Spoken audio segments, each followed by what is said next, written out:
Happy new day. I hope you are feeling blessed, highly favored, first in line. I hope you are feeling like God's favorite child. And here is to the best days of your life. Today, we're looking at the background of transgenerational trauma.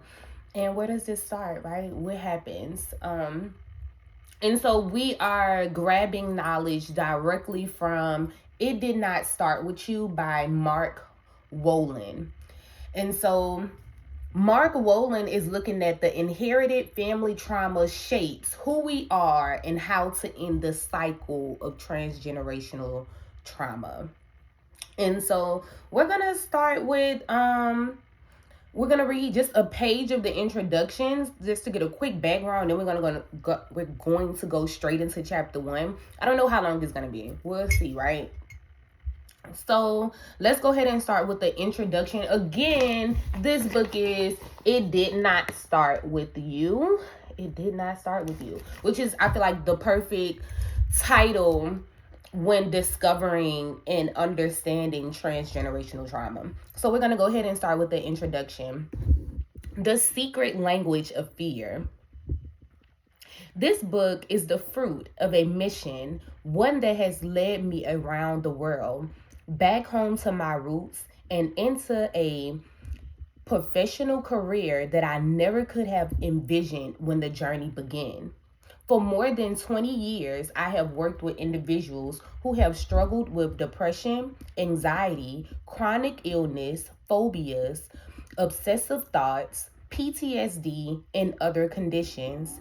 Many have come to me discouraged and disheartened after years of talk therapy, medication, and other interventions failed to uncover the source of their symptoms and their suffering. What I've learned from my own journey, from my own experience, training, and clinical practice is that the answer may not lie within our own story as much as in the stories of our parents, grandparents, and even our great-grandparents. The latest scientific research now making headlines also tells us that the effects of trauma can pass from one generation to the next.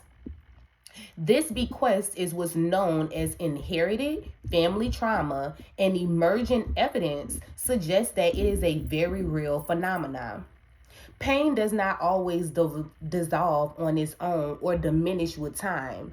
Even if the person who suffered the original even if the person who suffered the original trauma has died, even if his or her story lies submerged in years of silence, fragments of life experience, memory, and body sensation can live on, as if reaching out from the past to find resolution in the minds and bodies of those living in the present. Know what that reminds me of? Energy doesn't die, right? So the energy of fear, sadness that lived in our grandparents can very well be passed along to us. So now we're going to go hop in to chapter 1. Traumas Lost and Found. A well-documented feature of trauma, one familiar to many, is our inability to articulate what happens to us. Not only do we lose our words, but something happens with our memory as well. And you know what? You can see this with people who suffer from PTSD. When you ask them about their adolescence or about their childhood, there are moments that they have completely blacked out. Even adolescents who experience rape for throughout years of time, sometimes when you ask them where did it start, they're confused. They don't know where it started, right? And this is for many different reasons. Sometimes something is so painful that we literally try our best to get rid of it. We try to bury it so deep that we don't recall all of the aspects of the event, right? During a traumatic incident, our thought process becomes scattered and disorganized in such a way that we no longer recognize the memories as belonging to the original event. Instead, fragments of memory Body sensations and words are stored in our unconscious and can become activated later by anything even remotely resemblance of the original experience.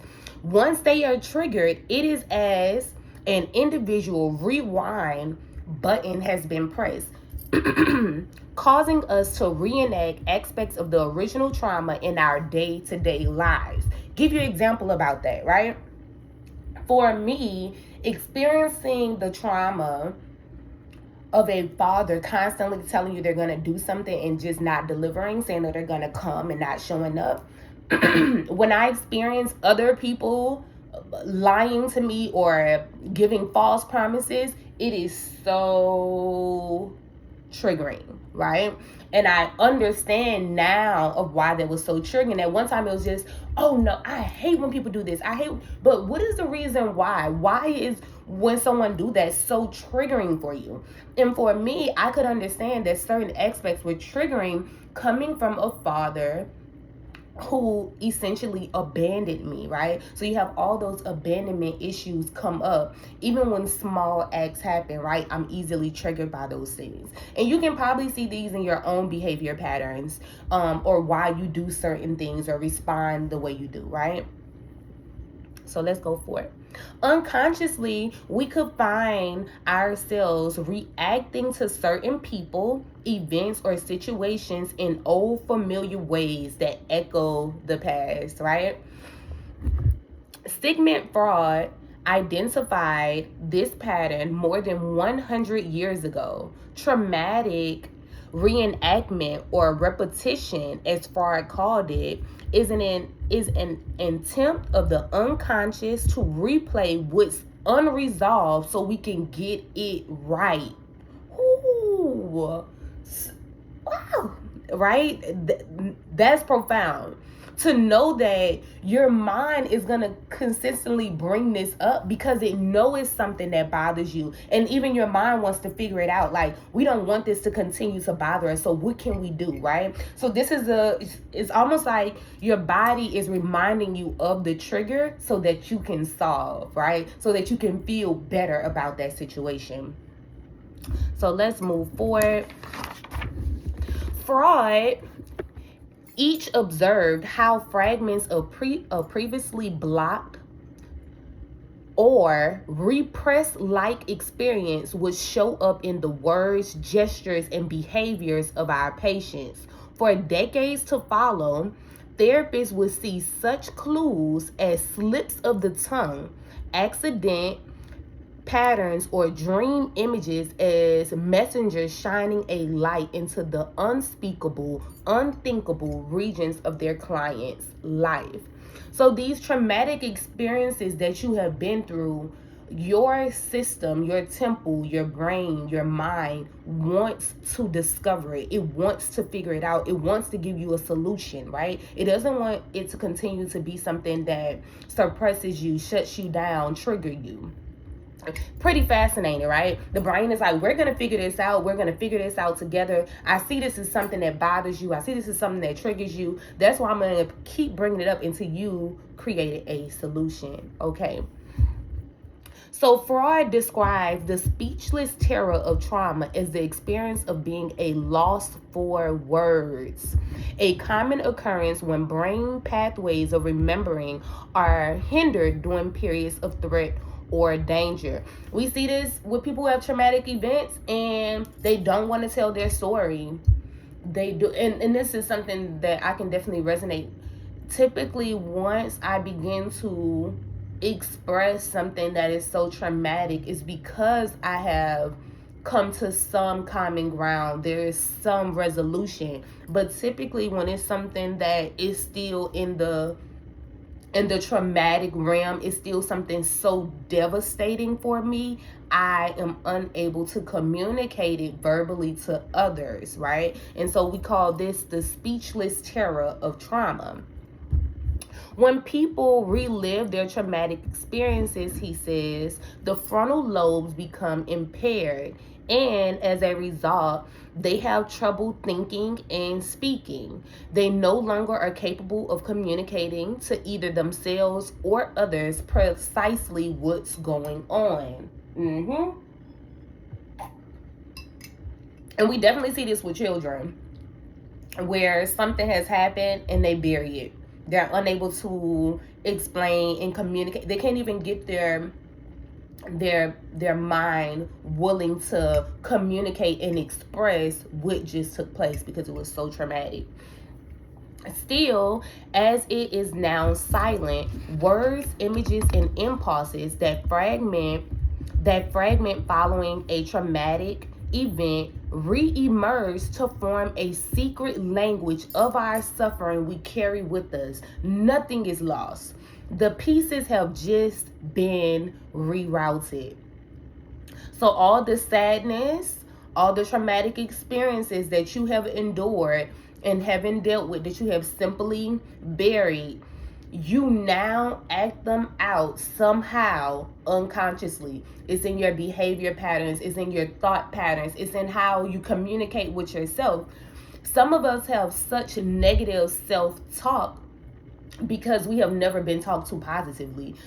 And I know where I'm from. I hear how children are spoken to. You know, very young children are cursed out. They're called out their name. They're belittled. We call little girls bitches and hoes. Little girls, little beautiful girls, we call them bitches and hoes. So when you come from such a generalized negative communication pattern, it has just a phenomenal effect on how you communicate with yourself and see yourself. Imagine what goes through a little girl mind if, she does something bad and her parents literally use the word bitches and hoes to communicate their disgruntledness with her. So this is their way of them saying, hey, you did something wrong. Bitch, you shouldn't have done that, right? And unfortunately, we take that self-talk, is taught to us so young, and we continue life with it. It becomes something normal. And then as we grow up, we use it in normal conversation. Hey, bitch, what's good with you? Right? So just give an example of what that look like. And so we call this the secret language of our suffering. And it's the secret language because most of us don't recognize how negative it is. It takes a long time. A lot of the experiences I had as an adolescent, I'm able now to look back and say, that was horrible. We shouldn't have done that. But at the time, it was normal, right? My aunties did it. My uncles did it. My cousins did it. And looking at the way we were chastised as children is just so inadequate, and it strips you of your self-pride, of your self-confidence, of your self-worth, right? So let's move forward.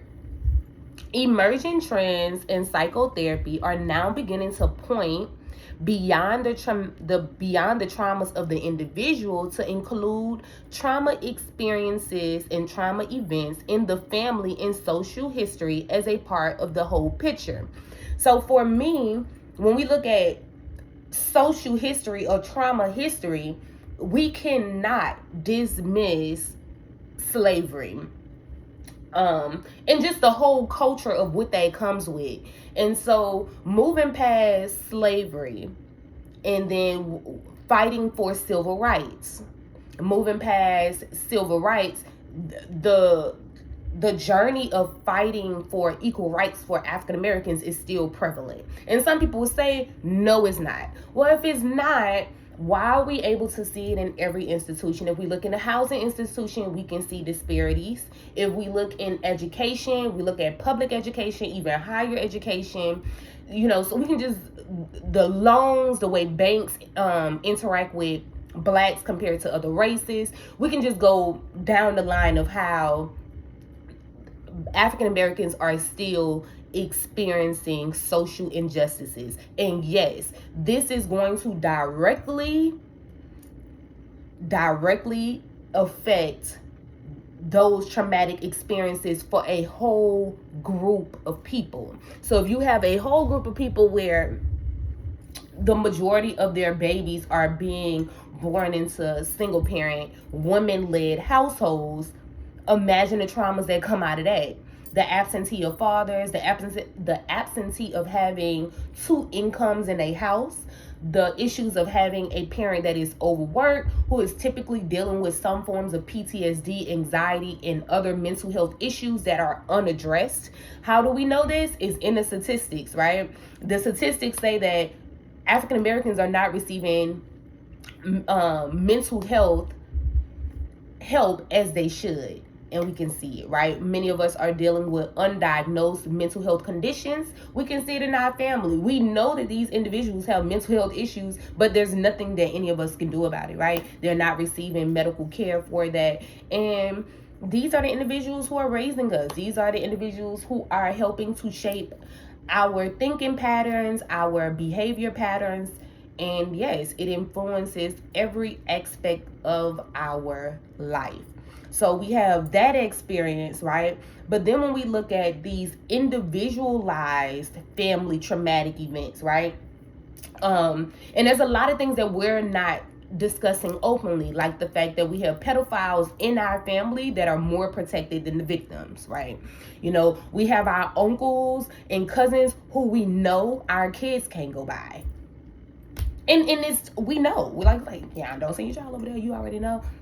But nothing happens like legally, right? So there's so many behavior patterns of our communities right now that is directly adding on to our traumatic experiences. So we're gonna go ahead and finish. Tragedies varying in type and intensity, such as abandonment. How do we know we're experiencing abandonment? Most of us are born in single parent households. Statistically speaking, we have the majority of African American children saying that they do not have access to their fathers. We have mothers and fathers who are dealing with drug abuse, dealing with mental health issues, and this is how we're coming up with abandonment. Suicide. Nobody was talking about this, but in 2020, African American men were, the second cause of death was suicide. And I'm talking about these was, I think the category was like 18 to 24. We're literally killing ourselves due to the pain and the heartache that we're experiencing, the unresolved trauma that we're experiencing, the unmedicated mental health issues that we're experiencing, and then war, right? And for me, when I think about war, I'm not talking about wars that are happening with our country and other countries. I am talking about the war and the conflict that we're having in our own communities. How do we know we're experiencing this? Statistically, we are being gunned down by each other. That show, imagine the sunken place that your community has to be in if the majority of the young boys and young men are killing each other off. Again, we get to see the generational trauma. And this is not something that just started. When you looked in the 60s and you saw, and it's another aspect, war on drugs in the 60s, where the government was, in fact, and this is proven, placing drugs in our communities. So there's so many levels of war that the Black community experienced that adds on to the tragedies and adds on to the psychological experiences and conditions that we have in our community. Okay. Recent developments in the field of cellular biology and developmental psychology underscored the importance of exploring at least 3 generations of family history in order to understand the mechanics behind the pattern of trauma and suffering that repeated. And it's repeated. We can see the cycles. Like, I have talked to some of my aunts and just the experiences that they had, how they don't know their daddies. Like, they have no clue. They don't know, they like legitly don't know who their daddy is. You know what that can do to the spirit, to the soul, to the heart, to not know where, who the individual who created you is. And so that's one aspect, right? And that's something that I see in my own family when I look back at the generational trauma. Alcoholism was really big. Drinking and drug use in my family is like a huge issue. And the craziest thing you can see is not just my generations, the ones who came after me, the ones who are younger than me, are suffering with drugs and alcoholism. This is a direct experience of generational trauma, because not only are the generation younger than me experiencing, my generation, the ones older than me, right, my older cousins. And then when you look into the history of the family and seeing what the grandparents battled with, or the absentee fathers, or all of the individuals in my family who have no clue who their fathers are, is deep, right? So the following story offers a vague example. When I first met Jesse, he hadn't had a full night's sleep in more than a year. Though only 20, Jesse looked at least 10 years older. He sank onto my sofa as if his legs could no longer bear his weight.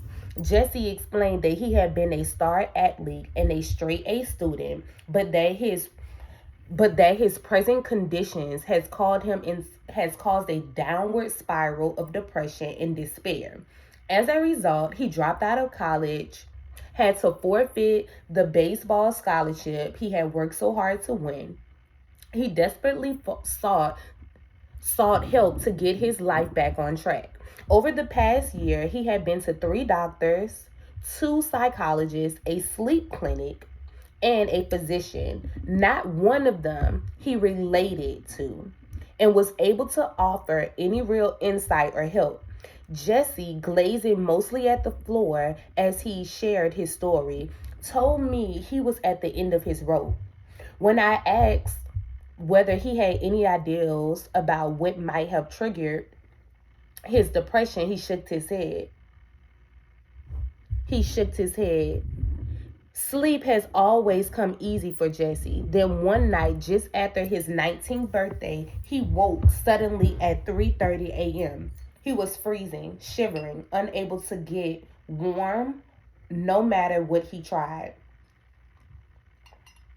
3 hours and several blankets later, Jesse was still wide awake. Not only was he cold and tired, he was seized by a strange fear he had never experienced before.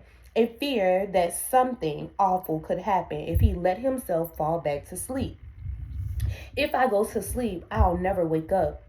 Every time he felt himself drifting off, the fear would jolt him back into wakefulness. The pattern repeated itself the next night and the night after that.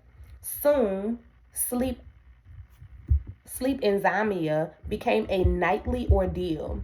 Jesse knew his fear wasn't real, yet he felt helpless to put an end to it. I listened closely as Jesse spoke. What stood out for me was one unusual detail. He had been extremely cold, freezing, he said. Just prior to the first episode, I began to explore this with Jesse and asked him if anyone on the other side of family suffered a trauma that involved being cold or being asleep or being 19.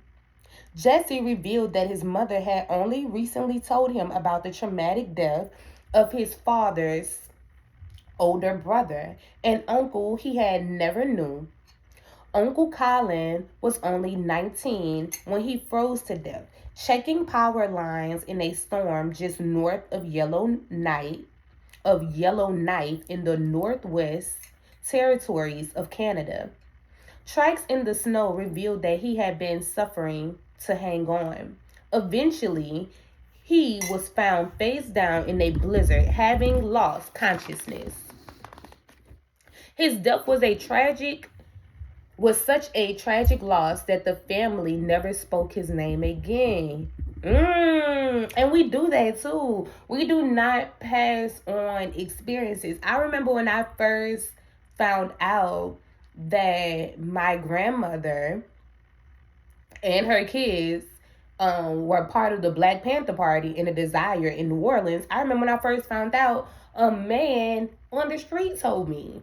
Like, this was a random man told me. And how this came across, how he told me was, he said that my face looked familiar, and he asked me about who my family was. And when I told him who my grandmother was, he told me exactly where my grandmother was living, told me about how old she was, told me about her kids, and then that's when he said, yeah, I love your grandmother so much. She used to let us hide out in her house. And he began to tell me these stories.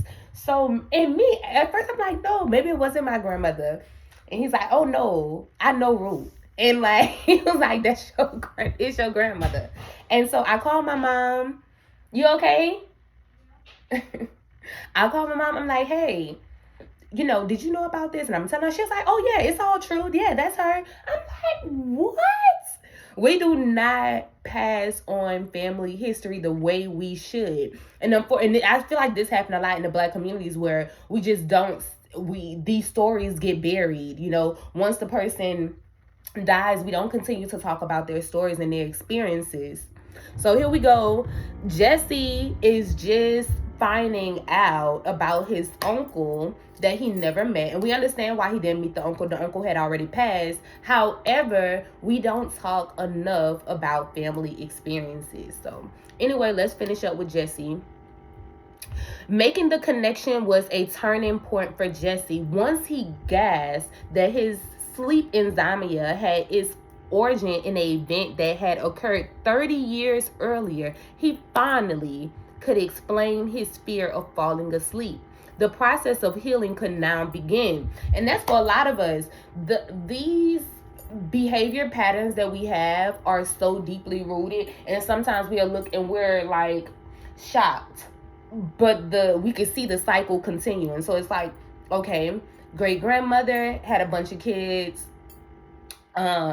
and although she was married, not all her kids were for her husband. I still to this day do not understand that story. And I definitely have a family that is a hush-hush family. If the story is not clean and good, you ain't about to get the whole story. It just be like, nah, they got a different daddy. But why? Who their daddy is?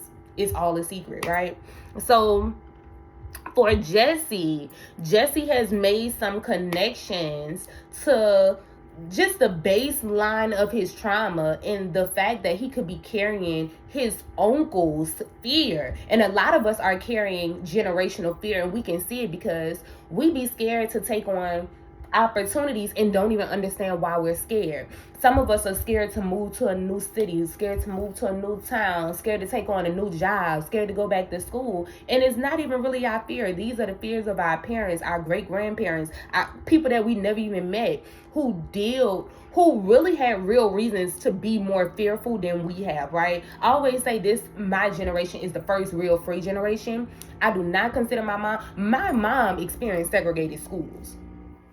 I ain't gonna hold you. You see what I'm saying? I'm the first. I really feel like my generation, the kids that I have, these are the first free ones, right? And even us are still experiencing social injustice as being African Americans. So this is gonna be a wrap today. Again, I am gonna read some more chapters of this book, but if you would like to check this out, It Didn't Start With You by Mark Wolin. So this is really good. I'm looking forward to reading some more. I think I read it to like chapter 5, but it was so good. I was like, I gotta share this. Because it helps us to understand some of this PTSD that we're carrying around. Like, I can see in my own experiences for so long how I was literally carrying around my mother's PTSD and her own fears and her depression. I could see how I was carrying it around, and some things I was so fearful of doing because I was like, I don't want my life to be like that. So pay attention to what fears and behavior patterns are you acting out that is contributing to the cycle of trauma. Here's to the best days of your life. Happy healing. Like, this is a journey. We are not a quick fix. This is not going to happen overnight, but it's starting with us. All right, let's get into it.